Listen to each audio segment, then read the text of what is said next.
porque vai permitir que o governo não se sinta um forçado, o gestor público, a criar vaga. E não se sentindo forçado, o juiz, por circunstância, vai aplicar um meio aberto, onde deveria aplicar uma internação. Embora o que também reza ao SINASE, de que a supremacia, o interesse maior é sempre de se aplicar um meio aberto, já que a internação, a privação de liberdade é uma medida excepcional. E dentro da excepcionalidade, você tem que fazer todos os esforços para isso não acontecer. Na Bahia, permitam só para concluir, a questão do provimento 8 de 2011. Antes mesmo do lei do SINASE entrar em vigor, nós já tínhamos uma prática de se tomar alguns procedimentos para poder se regular como é que deve ser encaminhado o adolescente para cumprir a medida socioeducativa. Então, criamos o provimento 8 de 2011 da Corregedoria Geral da Justiça, do mês de julho de 2011, estabelecemos regras de execução de medidas, cujo provimento, ao entrar em vigor a lei do SINASE, não há nenhum conflito entre ambos. Pelo contrário, vamos buscar, talvez por um novo provimento, ou reformando esse, aperfeiçoar. Aqui agora, o adolescente é encaminhado por carta precatória, acompanhada dos documentos pessoais, da decisão do juiz, da guia de internação provisória ou da guia de internação definitiva.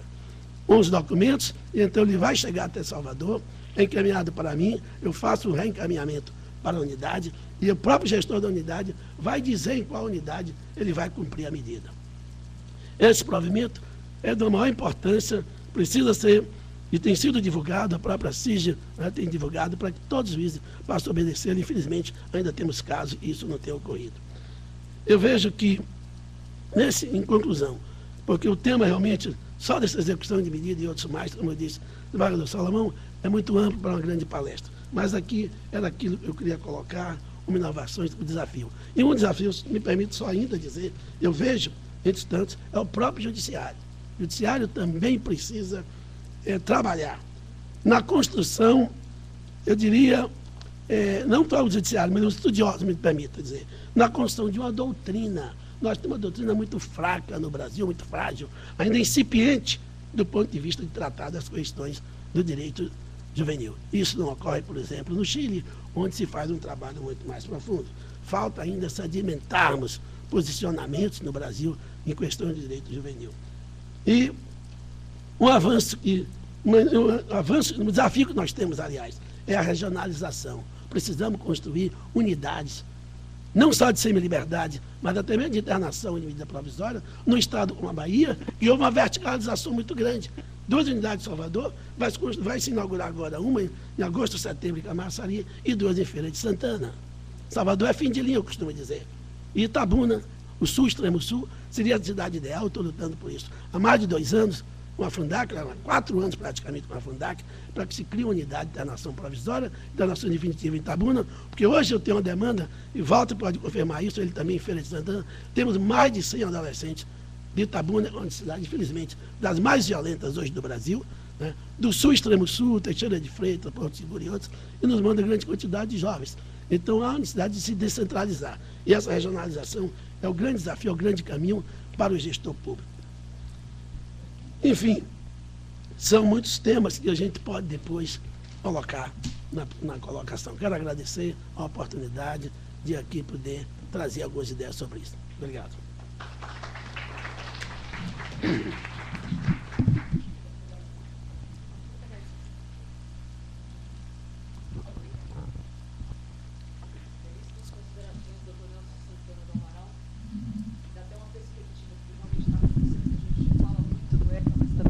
Como é que ele acaba sendo... ok. Vou pegar um pouquinho para cá. Então, a gente fala muito do ECA, mas fala muito pouco sobre como ele vem sendo executado. E uma demonstração incrível aí, explanada por Dr. Nelson, é sobre como o judiciário sofre, né, com muitos casos que chegam que nem precisariam chegar. Importante saber disso. Mas a gente falou também muito sobre o SINASE, e quem vai explanar melhor sobre esse assunto, sobre o Sistema Nacional de Atendimento Socioeducativo, é o Dr. Walter Ribeiro Costa Júnior, próximo palestrante, que nós agradecemos mais uma vez a presença. Passa o microfone.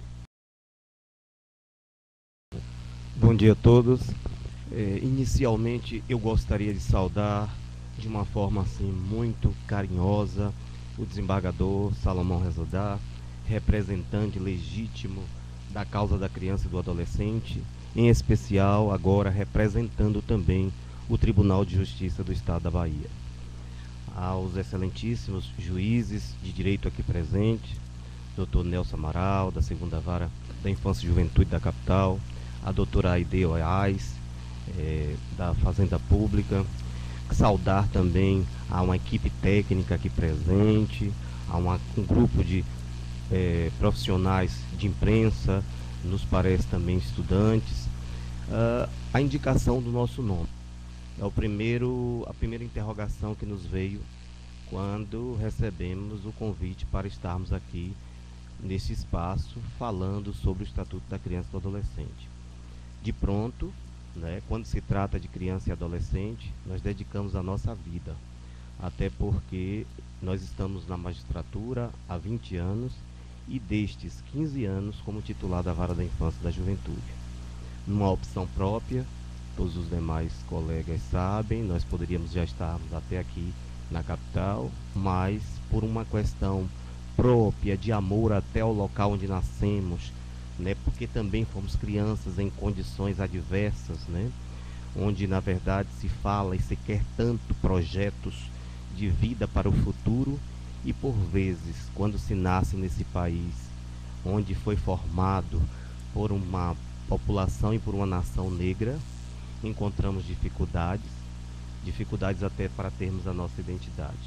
E eu não fugi à regra, né, como negro, nascido das camadas mais humildes da nossa sociedade, a gente encontra diversas diversidades para se chegar a um patamar de representatividade de um poder, como no caso o Poder Judiciário. E isso não seria diferente, eu não poderia a Feira de Santana essa posição, até porque tive muitos amigos de infância que hoje não estão entre nós. O tráfico de droga os levou, a vida de fome, de necessidades, outros tantos de prostituição os levaram para caminhos diversos. E nós tivemos a oportunidade de termos um direcionamento diferente, e dentro disso nós nos sentimos comprometidos com a criança e o adolescente, no caso específico de Feira de Santana.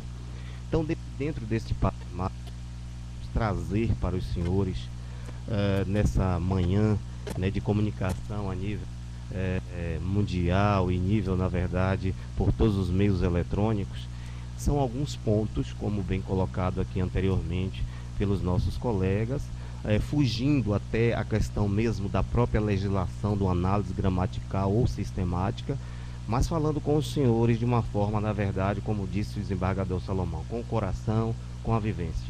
Nós encontramos o Estatuto da Criança e do Adolescente, entre as maiores dificuldades hoje são a ausência de políticas públicas. Não se pode deixar de pensar uma sociedade onde nos falta educação, saúde, trabalho, condições de habitação, onde as pessoas vivem ainda como se vivessem ainda nas favelas, né, da vida, ou nas senzalas, melhor dizendo, né, com toda a onda de dificuldades. Eu, ao chegar aqui a Salvador, ali na proximidade daqui da Fonte Nova, vi pessoas, e as pessoas que estavam conosco no carro comentaram que ainda tem pessoas dormindo ainda debaixo das marquises. Então é lamentável apenas falar isso e, na verdade, não haver atuação nesse sentido. Eu sempre tenho falado sobre a questão da fome. É muito fácil se falar da fome, difícil é sentir a fome. Dentro desse patamar de ausência de políticas públicas, que para nós o maior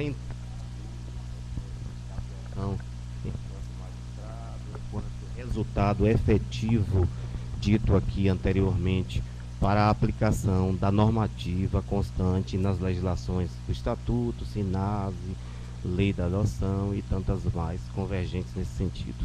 E o outro grande problema que nós sentimos é a dificuldade da mentalidade cultural da nossa sociedade. Estabeleceu de forma preconceituosa, e nós poderíamos dizer de uma forma muito apropriada, até porque sentimos isso, não me sinto complexado, não me sinto, de certa forma, nenhum ser colocado em segundo plano, mas a grande verdade é essa. O modelo que foi construído as nossas legislações, desde o Código do Império, Código Penal, o antigo Código de Menores, é no sentido de proporcionar condições ao homem branco, proprietário de bens e pertences e economicamente em condições. Então é para este homem que a sociedade faz leis, e aí a todo momento os senhores vêm pelos meios de comunicação estabelecendo situações de restrições, como pode se pensar. Eu inclusive fui alvo assim de muito ataque naquelas questões relativas e aqui colocado anteriormente sobre a questão de toque de recolher. É lamentável nesse país se pensar que se lutou e se luta tanto por democracia, se fala tanto em direito à liberdade e ainda se ter restrições a talvez o segundo maior bem nosso depois da vida, que é a liberdade. E quem seriam essas crianças ou adolescentes que seriam objeto dessa chamada carrocinha vai pegar? Os pobres negros, aqueles menos favorecidos.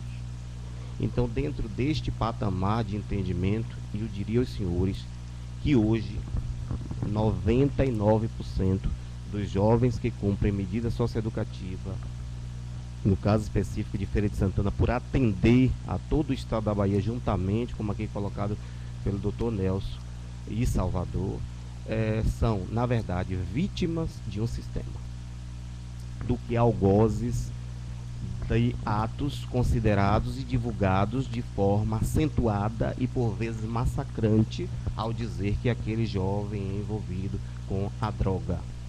Faço uma reflexão. Há pouco tempo eu tive a oportunidade, de forma curiosa, de enfrentar o 8º dos vestibulares e cursos acadêmicos que no tempo que eu era mais novo eu fazia no sentido de ter conhecimento de todas as áreas.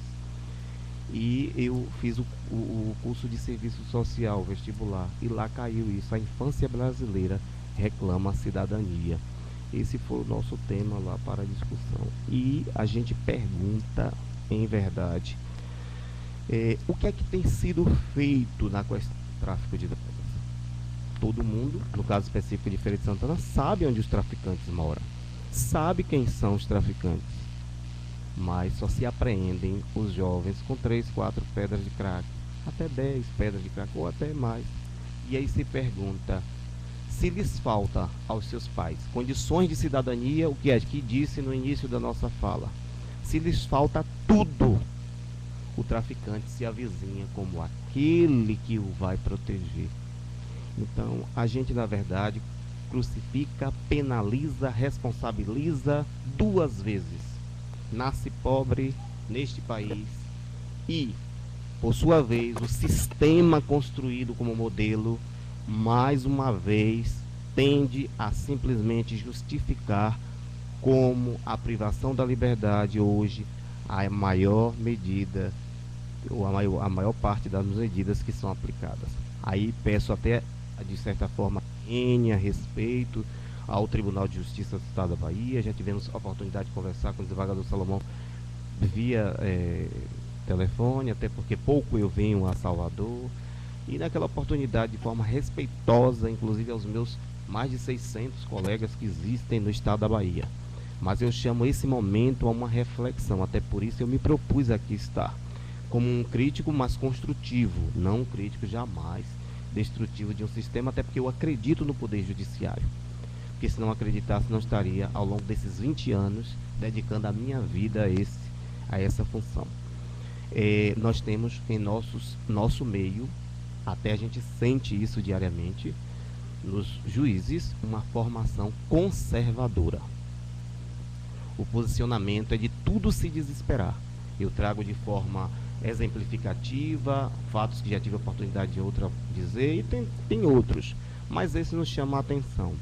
Um adolescente, no início, 12 anos, ele furta galinhas, um passarinho e um cabrito.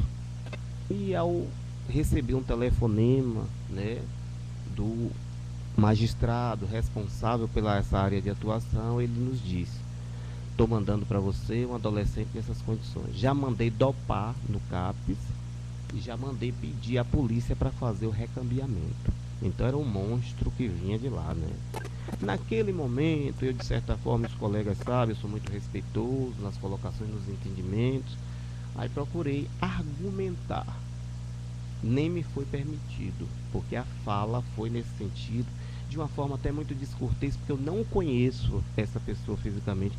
Mas se tratando de um colega, eu acredito que aquela forma foi tão descortês. E vou repassar para os senhores para que haja uma reflexão maior. O que nos foi dito que você quer que eu faça o quê? Quando eu disse assim, olha, colega, se é um primeiro ato infracional, não revela violência ou grave ameaça, não teria uma forma aí de se aplicar uma medida em meio aberto? Você quer que eu faça o que? Aqui não tem nada. Aqui você quer que eu vá cantar, assoviar e chupar cana? O que me foi dito foi isso, eu calei. Eu preferi emprestar o silêncio àquele momento, porque do meu ponto de vista aquilo me chocou. Eu ouvi isso de alguém que tem a lei como uma interpretação maior e está tratando de vidas e não de objetos, carros, imóveis que você bota aqui, toma ali, busca, apreende, toma, despeja, faz e acontece. Bom, aceitamos o ingresso no processo socioeducativo deste jovem, eu diria até dessa criança. E aí a gente percebe um perfil que não é o perfil do adolescente infrator. E aí os técnicos sinalizam, e ele diz, eu furtei a galinha, o passarinho e o coco porque eu tinha fome. Aquilo mais uma vez doía e fazia com que algo tocasse em nós a necessidade de mais uma vez passar por cima de todo aquele sofrimento que eu tive naquele telefonema e mais uma vez investir nesse sentido. Primeiro ofício, segundo ofício, já se ia 45 dias, 90 dias, cento e tantos dias. À época não tínhamos uma estrutura, como o doutor Nelson aqui colocou, de um provimento que determina que se cumpra, se devolva, se comunique à corregedoria. Não se tinha isso. Como resolver essa questão? E o jovem lá, na verdade, entrando num processo todo de involução e não de socioeducação. E, senhores, as dificuldades eram tamanhas e não deixam de ser. E hoje em dia, a mentalidade continua com a questão do CNJ, dos prazos das leis que aí estão falando sobre a questão do prazo da internação. Não se tem outro meio na cabeça dos aplicadores, dos operadores, eu diria até de uma forma geral, porque envolve também outras instâncias, como o Ministério Público, Defensoria e tantos outros, que compõem um sistema de garantias. E a gente começa a falar, e eu tenho falado muito em Feira de Santana, através dos meios de comunicação, nesse sentido, e levo também aos senhores. É preciso, acima de tudo, mudar essa mentalidade. Porque hoje mesmo eu acabei de ouvir, quando vinha para cá, a maior representante do nosso país, a presidente da República, dizer que um país não se mede pelo seu FIB, mas sim pelo que se faz pela sua criança e pelo seu adolescente. Então, dentro dessa perspectiva, ao meu sentir, para o estado da Bahia, com dimensões continentais, né? Seria, na verdade, não um estado, mas quase que um país relacionado, se comparado com a Europa. Nós temos uma dimensão muito grande. Não tem como se ter uma estrutura especializada em todas as cidades, o que seria o ideal. Mas, como disse, sou defensor também da questão da regionalização. Não só com a criação das unidades de privação da liberdade, mas com o entendimento de que o juiz que se dedique, os operadores, é melhor dizer, os operadores que se dediquem à infância e juventude devem, acima de tudo, terem um preparo pessoal, espiritual, para lidar com uma questão diferenciada, que é a questão da criança e do adolescente. Então, dentro deste patamar, comungo com os meus colegas aqui presentes, diversos assuntos nós poderíamos detalhadamente nos pautarmos. Essa nova lei do SINASE traz princípios, normativas, conceitos, mas o que mais me chamou a atenção para ela, e o Dr. Nelson aqui colocou de logo, é a questão de uma concorrência e o estabelecimento de competências quanto à atuação. Lidar com o ser humano é lidar, sobretudo, com a questão interinstitucional. Não se pode pensar a criança e o adolescente só pela educação, só por escola, tem que pensar a criança e o adolescente pelo poder judiciário, tem que pensar a criança e o adolescente pela saúde e tantos outros aspectos que aqui eu me alongaria por demais. Então, ao meu sentir, sou defensor de um processo de que o Estado deveria ser dividido em pelo menos 4 ou 5 regiões, e ali sim, toda a gama de ações, que é do Executivo, Legislativo e Judiciário, canalizar para o fortalecimento e a estruturação desses pontos regionais. Aí acredito sim que a justiça chegaria de uma forma mais eficaz, mais eficiente à sua criança e seu adolescente. No mais é agradecer. Agradecer os senhores pela paciência, agradecer ao desembargador Salomão Rezedá pela indicação do nosso nome, dizer ao Tribunal de Justiça que continuaremos fortes e atuantes, porque acreditamos naquilo que fazemos. O meu muito obrigado.